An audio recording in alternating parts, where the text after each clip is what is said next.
Hey everyone, this is Small Joyful Things. As always, this is Claire. I go out to estate sales and sometimes I buy things on Craigslist. I go to thrift stores and I look for small little things that either make me feel happy or tell me a story. And I bring them home, find out everything I can about them, and then make videos to tell you guys about them. So here's what I got for you today. And there's my ruler gone on the floor. Okay, here we go.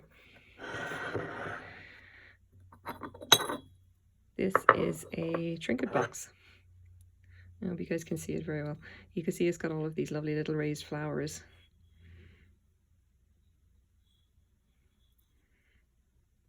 Every single one just individually put on. It's beautiful. The lid is quite the same. Very, very pretty. Now I'm going to get my ruler off the floor and we can measure it. You can see they're about 5 inches across. And I'm about a little under 4.5 inches wide.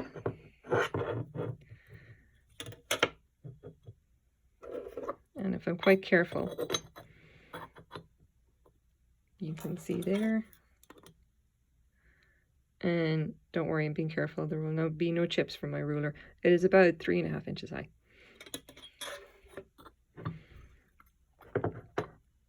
Yeah. So in this case, I acquired this from Craigslist. Okay.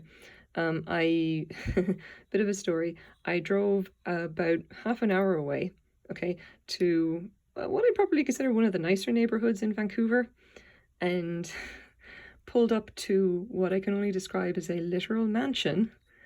And I'm maybe not the best judge of what may be considered a mansion, especially in a city like Vancouver that actually has, you know, movie stars living in it.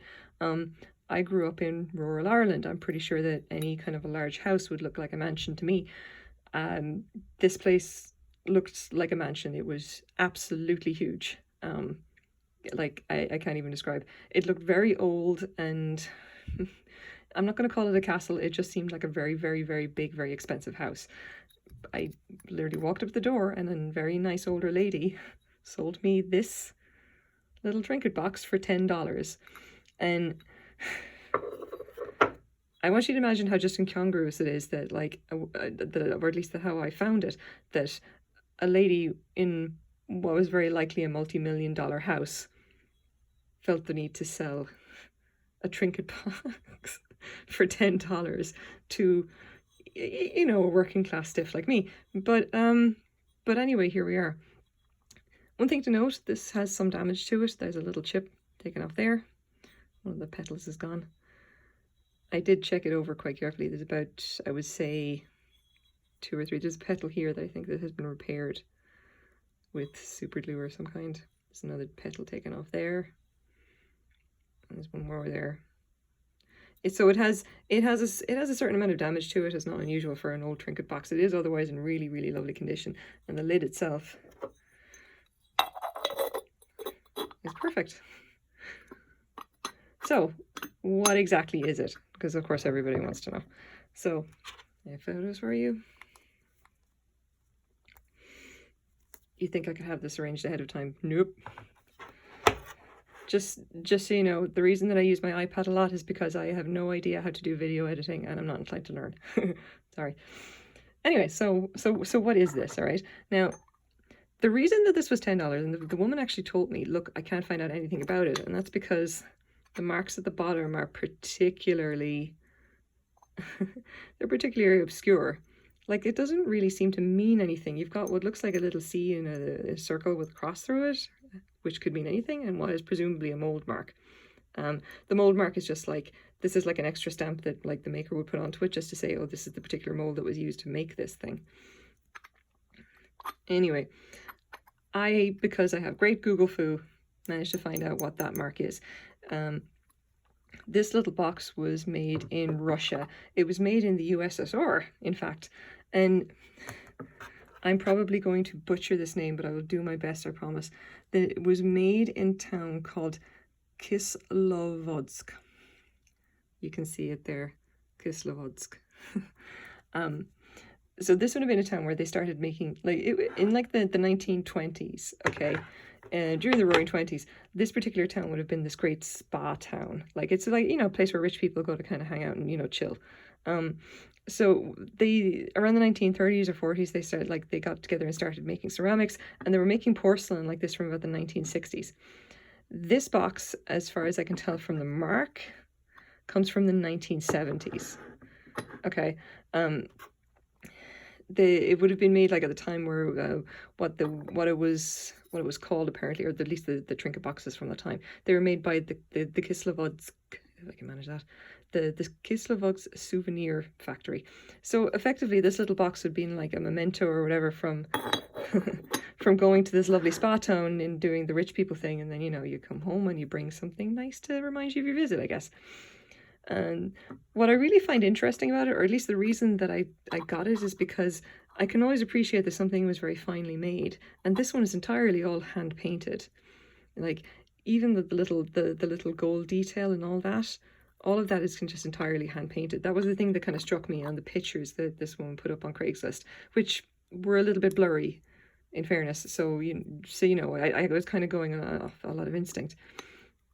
Like, I really appreciated that it was just, it seemed to be, like, it was, I really do appreciate things that are made with care and attention. It seemed like this one was just like, definitely had been.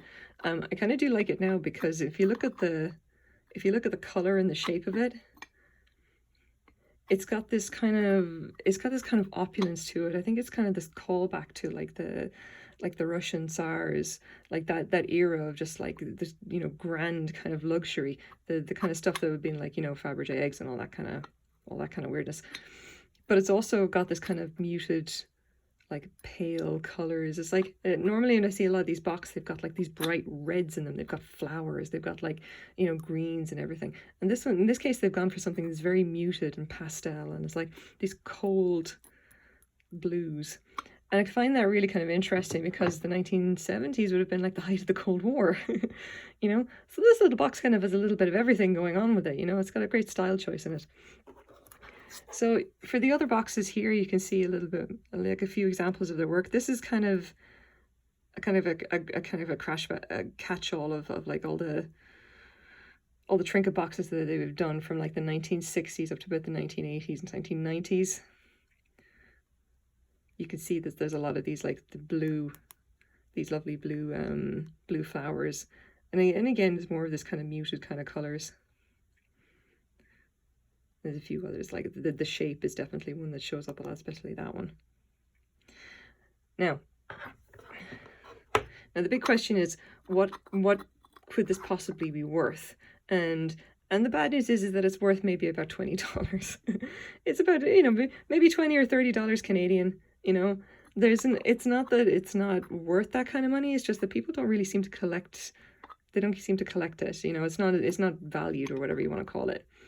Because something can be beautiful, but if people don't want it, then obviously it's not worth much, or at least it's not worth it if you want to just go and buy it. What's going to happen to this one? I'm not going to be selling this. I'm actually going to be giving this to a Russian friend of mine. I think it's just a nice present. I think it's a lovely, it's lovely because it's got the Russian connection, and I think she's going to really appreciate it.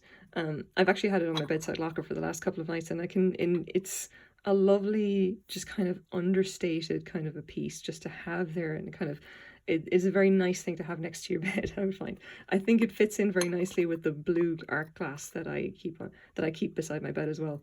But anyway, that's my small joyful thing for today. I hope you like it as much as I do. Thanks very much for watching, guys.